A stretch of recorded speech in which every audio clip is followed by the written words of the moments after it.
9,000 pesos. 9,000?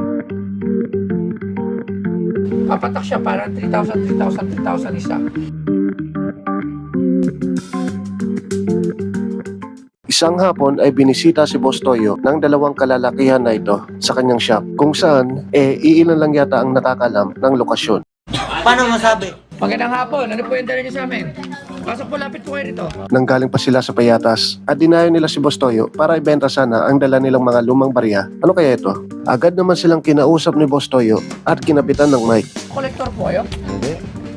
Ano po to? Galing sa kapitbahay na. Tiningnan ni Boss Toyo ang mga barya at ang ilan dito ay hindi pamilyar sa kanya. Alin kaya sa mga baryang ito ang may mataas na value? Okay.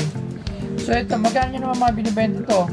Wala kami idea, boss eh. Ang tanong, magkano kaya ang iaalok sa kanila ni Boss Toyo kapalit ng mga lumang barya? May tatawagan lang ako para malaman natin kung magkano yung presyo nito, ha? Sir Arman Di Maranan!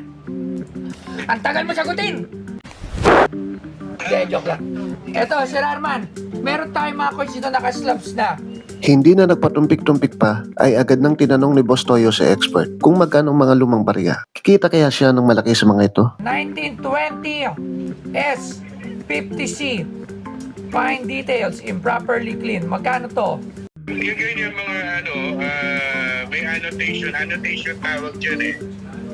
Kapag hindi siya straight gray, kagaya niyan, dated na ganyan, it's around 6,000 or 4,000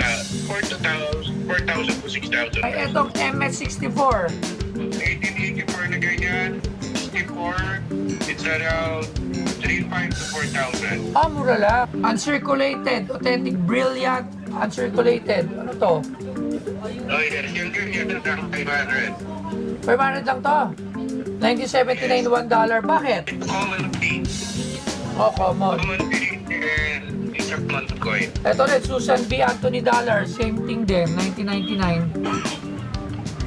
Ganun din. And then, 500 pesos. 1976. Ganun din, 500 pesos. Wow, 700 pesos lang pala. Eto, silver, first strike, 2015. Ayan, 3,500, 4,000. Okay, maraming salamat Sir Raman. Very big help para sa mga nagko-collect ng coins. Thank you very much. Salamat. Matapos malaman ang aktual na presyo ng mga barya, ay isa-isa itong kinuwenta ni Boss Toyo. Magkano kaya ang ialok niyang presyo kay Kuya? 1.5 plus 3.5 13,000. Siyempre, kailangan kong kumita. Hindi pa yan ang presyuhan yan. Siguro kung bibiling ko ito lahat, Bagyang napaisip si Boss Toyo, mababa kaya ang ipipresyo niya o sakto lang para kay Kuya? 9,000 pesos. Napatingin na lang si Kuya sa kanyang kasama. Tila hindi siya sangayon sa 9,000. 9,000? Papatak siya parang 3,000, 3,000, 3,000 isa. Kung babenta ko man ng 4,000, tubo ko ng 1,000. Napapaisip pa rin si Kuya sa iniaalok sa kanya. Kaya gumamit na ng word of wisdom si Boss Toyo. Dito, walang pilitan po dito. Oo. Pwede po tayong hindi mag-deal. Ano? Pwede rin po tayong mag-deal. 10. Ka 9,200. 5. 5,000? 9,500. Akala ko 5,000 lang. Deal na ako sa ano eh. Isinagad na ni Kuya sa 9,500 ang kanyang huling tawad. Pagbigyan kaya siya ni Boss Toyo, sa huli ay nagkasundo sila sa halagang 9,500 kapalit ang mga lumang barya. Kaya everybody happy.